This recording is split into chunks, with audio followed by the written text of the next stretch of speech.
નમસ્કાર ખેડૂત મિત્રો, હું છું આપનો મિત્ર દિનેશ। ખેડૂત મિત્રો, આજે આપણે ચર્ચા કરવાની છે કે જીરુમાં આપણને વધારેમાં વધારે ઉત્પાદન કેવી રીતે મળે અથવા તો કેવી રીતે આપણે ઉત્પાદન વધારે આપણે લેવું।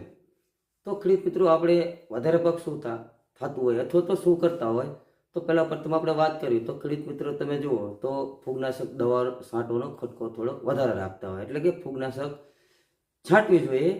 તો લગભગ જુઓ તો જીરું 20 થી 25 દિવસનું ચાલુ થઈ જાય એટલે ફૂગનાશક દવા જે આપણે વાપરી છે એ સારી વસ્તુ છે અને વાપરવી જોઈએ। જો ન વાપરીએ તો પણ જીરું ન થાય। પછી તમે જુઓ તો ફૂકી છારો છે, પછી છોડવા જે પીળા થઈને હેઠા બેસી જવા છે, પછી કોઈ કાળી ચરમી છે કે આવા બધા પ્રોબ્લેમ આવતા હોય તો ફૂગનાશક પણ આપણે વાપરવું જોઈએ। ફરજિયાત ફૂગનાશક આપણે મિત્રો વાપરવા જોઈએ। પણ આપણે આજે ચર્ચા કરવાની છે ઉત્પાદન આપણે વધારેની વાત કરવાની કે ભાઈ ઉત્પાદન કેવી રીતે આપણે વધારવું। ફૂગનાશક દવા તો મિત્રો જીરુના પાકમાં આપણે વાપરવું જ જોઈએ, કારણ કે વાતાવરણ તમે જુઓ તો હાલતા ચેન્જ થઈ જાય। ઘડીકમાં તડકો પડે, ઘડીકમાં ટાઈડ પડતી હોય, ઘડીકમાં તમે જુઓ તો ઝાકર પડતા હોય, તો આવા બધા વાતાવરણમાં આપણે ફૂગનાશક તો મિત્રો વાપરવું જ જોઈએ।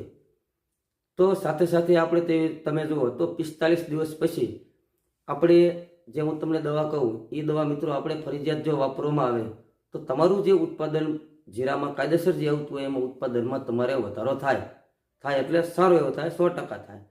તો આપણે એ કઈ દવા કે જે આપણે એ છાંટવાથી આપણને ફાયદો થાય। તો ખેડૂત મિત્રો, મારા વિડીયોમાં અથવા તો મારી ચેનલમાં જો તમે પહેલી જ વાર હોય તો સબસ્ક્રાઈબ કરી લો, જેથી કરીને તમને માહિતી મળતી રહે। તો ખેડૂત મિત્રો, આપણે 45 દિવસ પછી શું થતું હોય કે આપણે મિત્રો કહેવી કે ભાઈ તમે આ દવા વાપરો તો આપણને ઉત્પાદન વધારે મળે। તો ઘણા ખેડૂત મિત્રો શું કહેતા હોય કે ના ના, આ દવા વાપરવાની જરૂર નથી, તમે મને ફૂગનાશક કે કોઈ મોલો મચ્છરી કે એવી દવા તમે આપી દો, લઈને વહી જાય। પણ હું એમ માનું છું કે 45 થી 50 દિવસ અથવા 55 દિવસે હું તમને જે દવા કહું એ વાપરો તો તમારે ફાયદા શું થાય કે ફાલ ફૂલ ખરતો અટકે, પ્લસ નવો લાવે, પછી દાણા પણ સારા થાય, મજબૂત થાય। પછી અમુક ટાઈમ તમે જુઓ તો જીરું જે હોય એમાં 1 માળ 2 માળ 3 માળ 4 માળ સુધી આવે।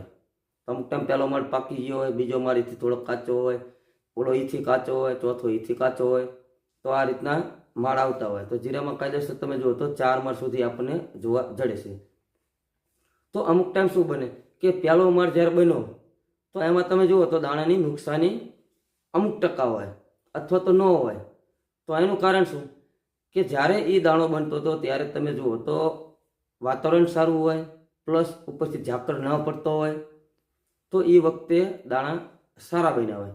પછીના ચક્કરમાં તમે જુઓ મિત્રો તો શું બને કે જે ચક્કર હોય એમાં જે 7-8 દાણા હોય અથવા તો 9-10 દાણા હોય, તો એમાં તમે જુઓ તો 3-4-4-5 દાણાનો બગાડ હોય, એટલે કે અહીંયા સુકાઈ ગયા હોય, બરોબર, અને બીજા દાણા સારા હોય।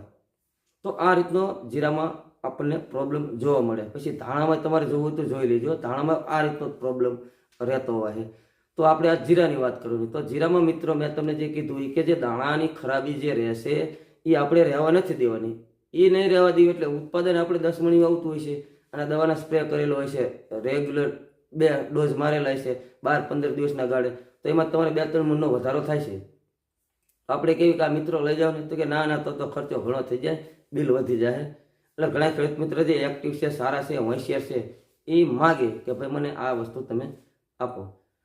તો આપણે જે નુકસાની દાણાની થાય છે એવી નથી થવા દેવાની। તો એના માટે આપણે દવાનો ઉપયોગ મિત્રો કરવાનો છે।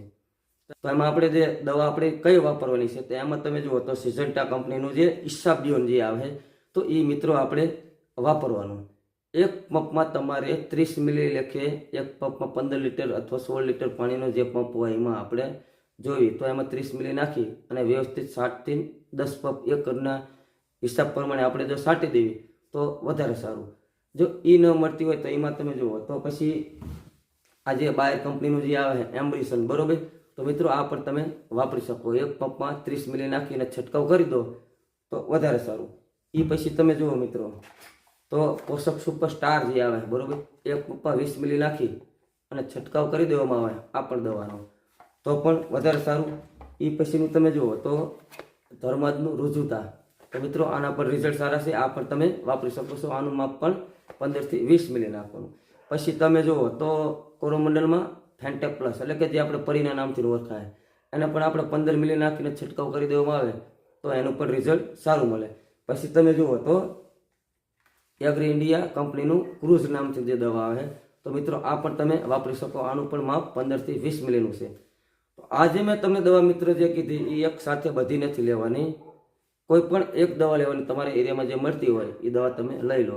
પણ મેં જે તમને કીધું એ નુકસાન તમારે જે રહ્યું એ કાયદેસર તમારે ઓછું જોવા જશે, અથવા તો કદાચ નહીં જડે તો આપણે ઉત્પાદન વધારવા માટે મિત્રો આ દવા વાપરી દઈએ. તો આમાં તમારે અમુક ટાઈમ શું થાય કે વધારે પડતી ટાઈટ પડતી હોય, પછી બહુ વધારે પડતો તડકો પડતો હોય તો એના સામે સહન શક્તિ ધરાવે, એટલે કે જે વધારે ટાઈટ પડતી હોય તો વધારે ટાઈટ ન લાગવા દે. તડકો વધારે કદાચ ટેમ્પરેચર ઊંચું થઈ ગયું, તડકા પડતા હોય તો તડકા સામે પણ રક્ષણ આપે. તો આ રીતની દવા આવે છે, એટલે એ રીતમાં કામ આપે, એટલે કે આપણને ઉત્પાદન જે મળવું જોઈએ એવું મળે. પણ જો દવાનો સ્પ્રે કરેલો હોય રેગ્યુલર, જે 10-12 દિવસના ગાળામાં 2 ડોઝ મારી દો તો મિત્રો વધારે સારું. તો આપણા જે માળ જે જીરામાં જે ચાર આવે એ આપણે ચોથો માળ નથી પકાવવો, પણ પહેલો બીજો તો સારા એવા પાકે, અથવા તો ત્રીજો પણ આપણે પકાવવાની ટ્રાય કરવી. તો મિત્રો આ દવા જો વાપરવામાં આવે તો એમાં લાભ આપણને થાય. તો આ મેં જે કીધી ધ્યાનથી સાંભળજો, બધી નથી વાપરીને કોઈ પણ એક વાપરવાની છે મિત્રો. તો ખેડૂત મિત્રો આ મારો વિડીયો અહીંયા હું પૂરો કરીશ, બરાબર. અને બીજું કે તમે સબસ્ક્રાઈબ કરવું ન ભૂલતા. નમસ્કાર.